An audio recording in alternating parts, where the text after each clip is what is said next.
Pada Pilkades serentak esok hari, Bupati Musirawas menghimbau pada masyarakat agar dapat secara bersama-sama mensukseskan Pilkades serentak esok hari, serta dapat menciptakan suasana yang kondusif saat melaksanakan Pilkades esok hari.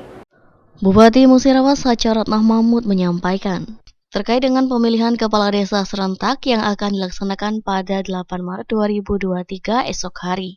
Di 59 desa di 13 kecamatan Musirawas, Bupati mengharapkan pada pemilihan kepala desa serentak esok hari agar masyarakat bisa secara bersama-sama mensukseskan Pilkades ini dengan tidak mengadu domba dan saling menghina.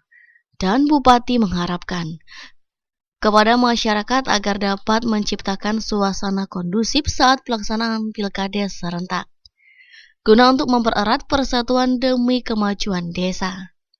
Kembali Bupati menambahkan, melalui Pilkades ini masyarakat dapat mendapatkan kepala desa yang diharapkan oleh masyarakat, dan tentunya amanah dengan tugas-tugas yang akan diembannya nanti. Ya, saya berharap Pilkades besok sukses, aman, dan mendapatkan kepala desa yang diharapkan oleh warganya, masyarakat, bermanfaat bagi desanya dan Kabupaten Musirawas.